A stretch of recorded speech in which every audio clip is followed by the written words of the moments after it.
नमस्कार, जेके अपडेट में आपका स्वागत है। मैं अश्विनी गुप्ता। आज हम पहुंचे हैं यहाँ पर कांग्रेस के प्रदेश जनरल सेक्रेटरी मोहम्मद शाहनवाज चौधरी, इनके पास जो कि डीडीसी सुरनकोट ए से डीडीसी के मेंबर भी हैं।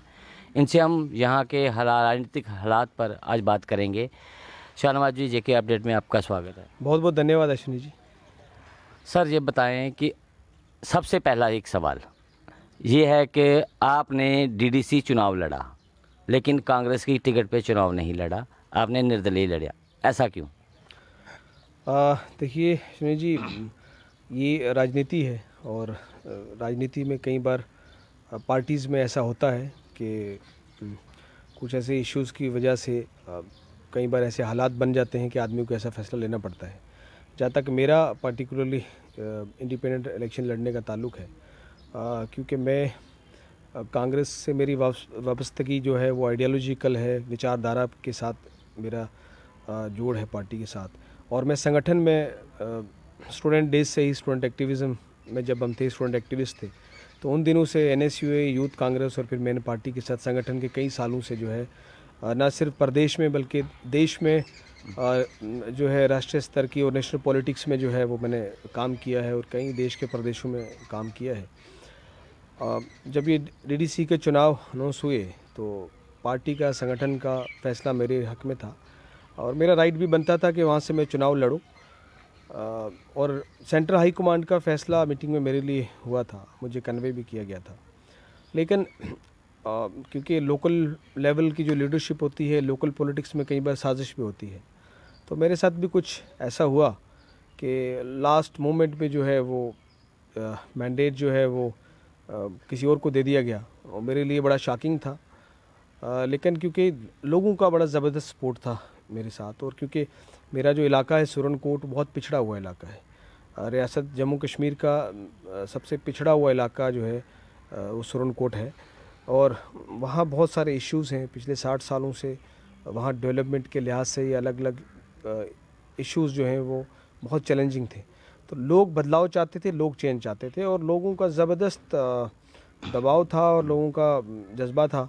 लोग चाहते थे कि मैं सामने आऊँ और फिर क्योंकि आपको पता है अल्टीमेटली डेमोक्रेसी में लोगों की जो आवाज़ है वही प्रिवेल करती है और मुझे लोगों की जो आवाज़ थी वो सुननी पड़ी, इसलिए मुझे फ़ैसला लेना पड़ा कि मैं इंडिपेंडेंट चुनाव लड़ूँ। लेकिन मैंने पूरे चुनाव के दौरान मैंने ये साफ़ कर दिया था लोगों को कि मैं कांग्रेस का हिस्सा हूँ। भले ही मुझे इंडिपेंडेंट चुनाव लड़ना पड़ रहा है मगर मैं कांग्रेस का हिस्सा हूँ और राहुल गांधी मेरे नेता हैं, वो हमेशा रहेंगे। ये मेरा पूरे कैंपेन के दौरान अगर आप उठा के देखो तो पूरे कैंपेन में जो है आपको मेरी ये बात ज़रूर सुनाई देती मिलेगी और मैं ऊपर वाले का भी अल्लाह का शुक्र करता हूँ और फिर अपने लोगों का कि जिन्होंने इतने जज्बे, इतने प्यार के साथ मुझे भारी तादाद के साथ उन्होंने मुझे वोट दिए और अच्छी लीड के साथ मुझे चुना और चुनने के बाद ही मैं वापस आज अपनी पार्टी में हूँ, अपने संगठन के साथ हूँ। मगर ये बीच में राजनीति में चीज़ें चलती रहती हैं जी। अच्छा, एक सवाल और हम बताएंगे कि जो जम्मू कश्मीर से धारा 370 हटाई गई, उसके बाद क्या आप मानते हैं कि अब जम्मू कश्मीर स्टेबल हो गया है? देखिए, ये एक तो हो गया हाइपोथेटिकल, कहने के लिए आप कुछ भी कह दो, लेकिन एक होता है कि ग्राउंड रियलिटी, हकीकत, उससे आप भी वाकिफ़ हो, हम भी वाकिफ़ हैं और जम्मू कश्मीर प्रदेश के लोग जो हैं वो आज देख रहे हैं कि 370 हटने के वक्त जो वादे इस प्रदेश के साथ किए थे केंद्र सरकार ने, मोदी जी ने, अमित शाह जी ने पार्लियामेंट में बैठ के जो वादे किए थे कि यहाँ एम्प्लॉयमेंट आ जाएगा, यहाँ टूरिज़्म आ जाएगा, यहाँ प्राइवेट सेक्टर आ जाएगा, इतना इन्वेस्टमेंट हो जाएगा, लेकिन आज 370 हटने के इतने अरसे बाद भी सबसे ज़्यादा अनएम्प्लॉयमेंट जो है इस 2 साल में जम्मू कश्मीर में बढ़ी है। पढ़े लिखे युवा जो आज सड़कों पे हैं और उससे पहले 370 हटाने के वक्त में जो कुछ झूठ बोले गए थे, ये कहा गया था कि जम्मू कश्मीर जो है जम्मू कश्मीर एक पिछड़ा हुआ इलाका इसलिए है क्योंकि 370 है, यहाँ के लिविंग स्टैंडर्ड बहुत लो है, यहाँ की इकॉनमी कम है, या अनएम्प्लॉयमेंट है।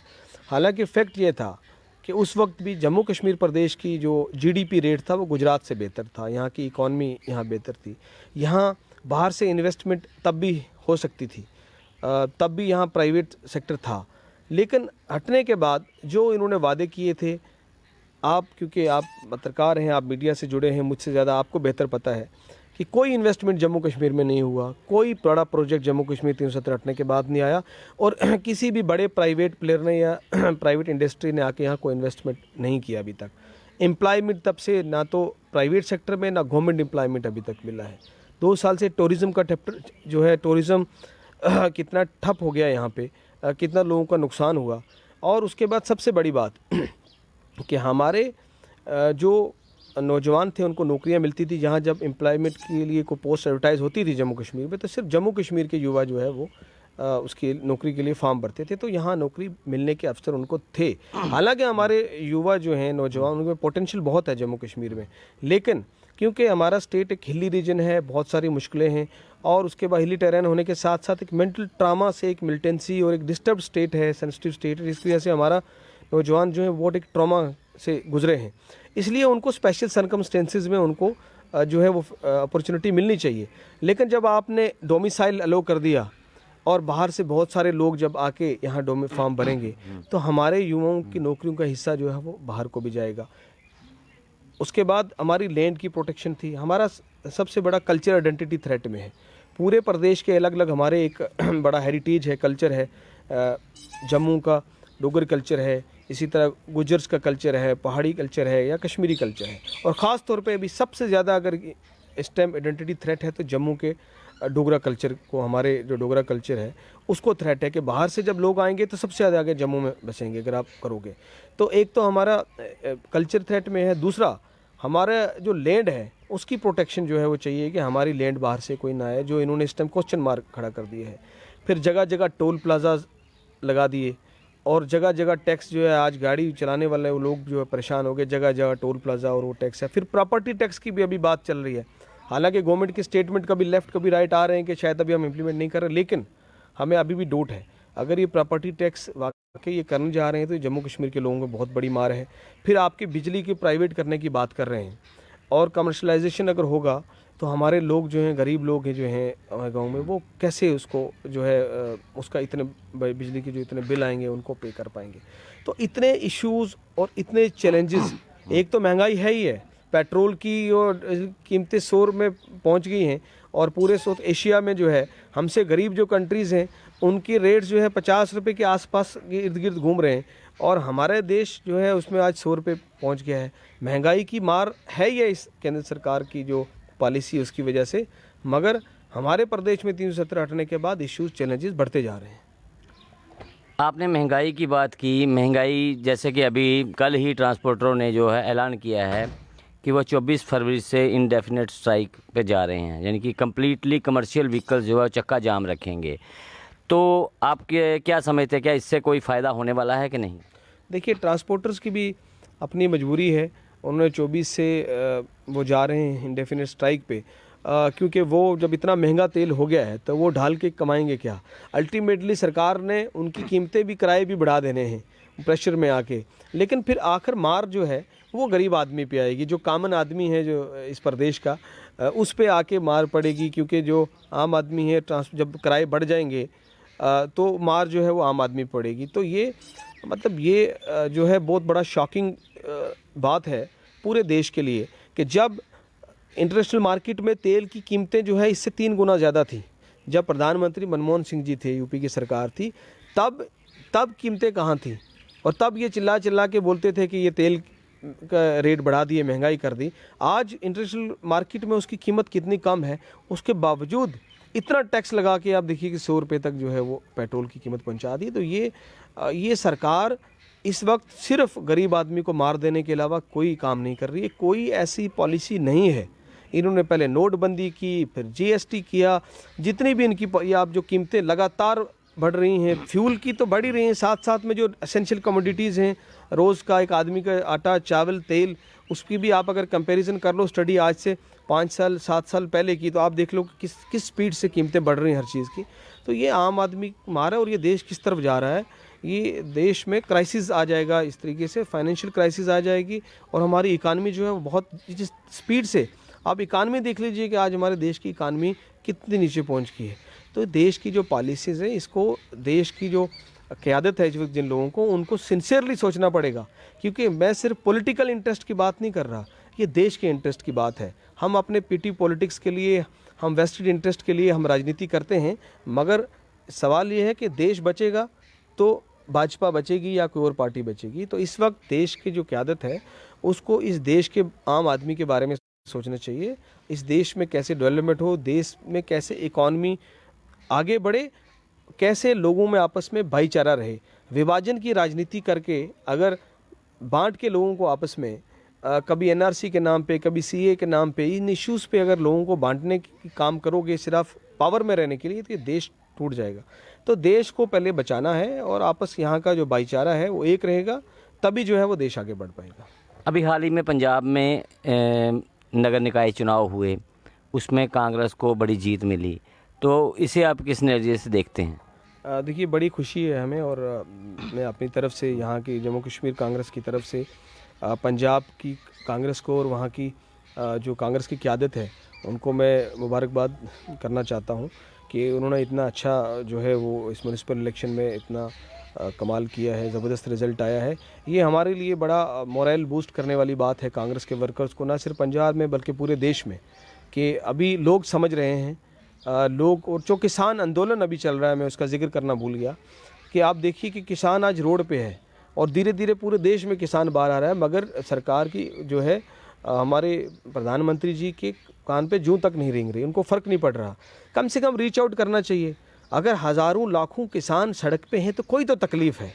ऐसा तो हो नहीं सकता कि बगैर किसी तकलीफ़ की परेशानी के आगे कोई सड़क पे इतने इतने दिनों से बैठ जाए, तो कोई तो तकलीफ़ परेशानी है उनको। तो आप क्यों रीच आउट नहीं करते? आप जाइए और उनकी जो जायज़ मांग है, मिनिमम सपोर्ट प्राइस की जो वाकई जेन्युइन डिमांड है, जो कल प्राइवेट सेक्टर के हाथ में जब वो आएगा तो ये तो बड़ी एक्सप्लॉयटेशन होगी किसानों की। तो आप वो समस्या उनकी समझ के आप हल कर दीजिए, आप अमेंडमेंट कर दीजिए बिल में, लेकिन वो करने को तैयार नहीं है और उसका रिजल्ट पंजाब में मिला है। और आने वाले दिनों में आप देखिएगा बाकी प्रदेशों में भी अगर ये इसी तरह जो है जो एरोगेंस के साथ सरकार चला रहे हैं, अगर यही एरोगेंस रही, यही एटीट्यूड सरकार का रहा, तो लोग हर प्रदेश में इसी तरीके से जवाब देंगे। अभी डिलिमिटेशन करने की बात कही जा रही है, तो आपका जो क्षेत्र है काफ़ी पिछड़ा हुआ एरिया है, क्या आप चाहते हैं कि वहाँ पर भी इसका कोई लाभ मिले? बिल्कुल, डिलिमिटेशन, पहले तो मेरी ये मांग है कि डिलिमिटेशन जो है वो बिल्कुल जो है फेयर जो है बेसिस पे होनी चाहिए, क्योंकि इस सरकार ने जो भी काम किए हैं वो अनफॉर्चुनेटली फेयर नहीं किए हैं, वो अपने इंटरेस्ट के हिसाब से किए हैं। अभी आप डीडीसी चुनाव की जो चेयरमैन के जो रिजर्वेशन था वो भी इन्होंने अपने एंगल से किया है। मैं विस्तार में नहीं जाना चाहूँगा, बट वहाँ भी जो है वो इन्होंने अपने इंटरेस्ट वाच करके किया है, सिंसियरली नहीं किया है। अगर डिलिमिटेशन का हम वेलकम करते हैं, लेकिन delimitation in that case sincerely independent impartial judicial लोग बैठे और सारी पॉलिटिकल पार्टीज़ को कॉन्फिडेंस में लेके लोगों को वहाँ पे सिचुएशन देख के अगर डिलिमिटेशन करें तो हम उसका वेलकम करते हैं। हमारे ज़िला भी बहुत बड़ा है, हम मांग करते हैं कि वहाँ पे भी एक सीट, वहाँ पे हमें एक पुंछ में एक सीट दी जाए, क्योंकि हिली एरिया है और टेरेन इस तरह का कि बहुत दूर एक कॉन्स्टिट्यूंसी एक पहाड़ से लोग कहाँ पहाड़ तक, बेशक पॉपुलेशन शायद कंपैरेटिवली जम्मू से या श्रीनगर से कम हो सकती है, लेकिन इलाका इतना बड़ा है और इतना हिली टेरेन है कि वहाँ पे मुश्किल हो जाती है एक जो है वो असेंबली मेंबर के लिए इतने बड़े इलाके में जो काम करना। इसलिए वहाँ डेवलपमेंट के लिहाज से भी मुश्किल हो जाता है कि आप डेवलपमेंट कर ही नहीं पाते हो, इसलिए एक विधानसभा वहाँ और बने। और हमारी मांग है कि डिलिमिटेशन ठीक तरीके से हो, लोगों को कॉन्फिडेंस में लेके हो और फिर चुनाव जो है विधानसभा का जल्दी चुनाव जो है वो सरकार करवाए। डीडीसी मेंबर बनने के बाद आपकी प्रायोरिटी क्या रहेगी अब? देखिए, हालांकि डीडीसी मेंबर के पावर्स अभी तक कन्फर्म नहीं किए हैं सरकार ने, आपको पता है। हम अभी तक उसका इंतज़ार कर रहे हैं, लेकिन मैंने उसका इंतज़ार वेट नहीं किया। मैं डीडीसी मेंबर बनने के बाद मैंने अपने इलाके के, ख़ासतौर पर सुरनकोट की बात करूं तो सुरनकोट मैंने जैसे आपको बताया कि बहुत पिछड़ा हुआ इलाका है और आज भी वहाँ स्पोर्ट्स इंफ्रास्ट्रक्चर से लेके, रोड्स इंफ्रास्ट्रक्चर से लेके, एजुकेशन इंफ्रास्ट्रक्चर से लेके, हेल्थ इंफ्रास्ट्रक्चर से लेके, सब चीज़ों में अगर आप नंबर देंगे तो आपको 0 से 10 में से तो 0 1 पे ही अड़े रहेंगे। ऐसे हालात हैं वहाँ। एक ग्राउंड तक नहीं है सुरनकोट में, वहाँ का यूथ ड्रग्स की तरफ जा रहा है, किसी का ध्यान नहीं है। वहाँ इतना पोटेंशियल है टूरिज़्म का कि वहाँ अगर टूरिस्ट डेस्टिनेशंस डेवलप किए जाएं तो जिस तरह कश्मीर में इतने खूबसूरत, वहाँ पे भी लोग आएँ, वहाँ एम्प्लॉयमेंट जनरेट हो, इकॉनमी वहाँ की बूस्ट हो। लेकिन किसी ने ध्यान नहीं दिया।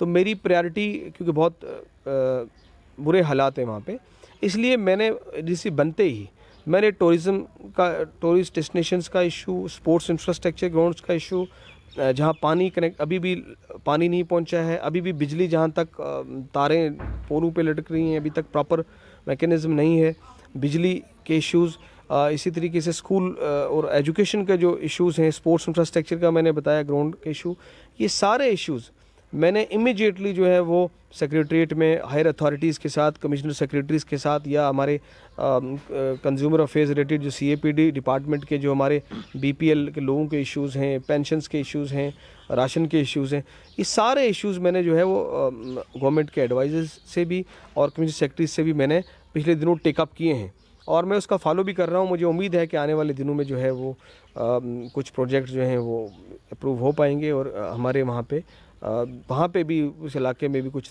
जो है वो उम्मीद की किरण है कि कहीं वहाँ पे भी रोशनी आएगी और वहाँ कुछ डेवलपमेंट होगी। एक लास्ट सवाल, अक्सर देखा जा रहा है, एक ये चर्चा भी चलती है, बात भी चलती है कि कांग्रेस जो है एक स्ट्रॉन्ग विपक्ष के रूप में नज़र नहीं आई, उसका क्या कारण रहा? नहीं, ऐसा नहीं है। कांग्रेस ने जम्मू कश्मीर प्रदेश की बात अगर आप करें तो सारे लोगों के इश्यूज़ बड़ा स्ट्रॉन्ग तरीके से पिछले 4-5 वर्षों में जो है वो लोगों के आवाज़ रखे हैं। मगर ये है कि हाँ, ये मैं कह सकता हूँ कि ज़रूर कमी भी है। हमेशा जब आदमी संघर्ष कर रहा होता है तो राजनीति में आपको बहुत स्कोप होता है कि और अच्छा काम बेहतर कर सकें। तो ज़रूर कांग्रेस पार्टी जो है इस पे दोबारा विचार करेगी हम बैठ के कि किस तरीके से लोगों की आवाज़ को और उठाया जा सकता है, क्योंकि ये सरकार जो है ये सिर्फ लोगों की आवाज़ दबाने का काम कर रही है और विपक्ष का आवाज़ भी दबाने की बात कर रही है। आपको पता है कि किस तरीके से 370 के बाद एक अरसे तक सारे प्रदेश के लीडर्स को जेल में रखा गया, हमारे कांग्रेस के लीडर्स को सब बंद रखा गया, हमें बोलने की इजाज़त नहीं थी, आज़ादी नहीं थी। तो ये सरकार ने विपक्ष की आवाज़ को भी दबाने की भरपूर कोशिश की है, मगर फिर भी विपक्ष ने आवाज़ जो है वो हमेशा जम्मू कश्मीर के लोगों के हितों के लिए सड़कों पे कांग्रेस उतरी है। लेकिन मैं समझता हूँ कि आने वाले दिनों में हमें और अग्रेसिव तरीके से हमें सड़कों पे उतरना पड़ेगा। जो जम्मू कश्मीर के इश्यूज़ हैं, ख़ास तौर पे जम्मू की बात करूँगा मैं, कि ख़ास तौर पे जम्मू के लोगों को जो परेशानियाँ इस वक्त हैं, उनके लोगों के इश्यूज़, लोगों के जो है वो आवाज़ बन के हमें सड़क पे उतरना पड़ेगा और लोगों की जो हक हैं उनकी लड़ाई लड़नी पड़ेगी। और उसमें हम जिम्मेदारी लेते हैं कि कांग्रेस पार्टी आने वाले दिनों में ये काम करेगी। यानी कि 2020 खेला जाएगा? बिल्कुल बिल्कुल खेलेंगे, और उसमें सिर्फ 2020 खेलेंगे नहीं बल्कि 4 और 6 भी मारेंगे। तो ये थे शाहनवाज जी, जिनका कहना है कि वो और कांग्रेस पार्टी जम्मू कश्मीर में अब एक नए रूप में नज़र आएंगी, ताकि सरकार द्वारा जो तानाशाही की जा रही है उस पर लगाम लगाई जा सके। मैं अश्विनी गुप्ता, देखते रहें जेके अपडेट। 7 डेज सुपर स्टोर, एक कंप्लीट स्टोर जहां आपकी जरूरत का सारा सामान मिलेगा एक ही जगह में, वो भी वाजिब दामों में। टॉप ब्रांड्स की विशाल वैरायटी के साथ इस स्टोर में आपको मिलेगा grocery, FMCG, frozen food, personal care, confectionery, stationery, branded purses and bags, electric items, electronic gadgets, toys, crockery. तो देर किस बात की, आज ही आए 7 डेज सुपर स्टोर और करें स्मार्ट प्रोडक्ट्स की स्मार्ट शॉपिंग, वो भी एक ही स्टोर में। हमारा पता है 7 days super store, PC tower near Axis bank, CIDCO Chowk, Bari Brahmana. Contact number 7006612876।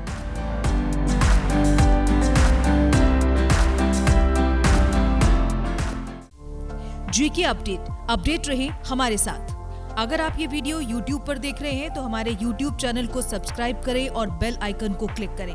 अगर आप ये वीडियो Facebook पर देख रहे हैं तो हमारा Facebook पेज लाइक जरूर करें। For advertisement please contact 7051091811।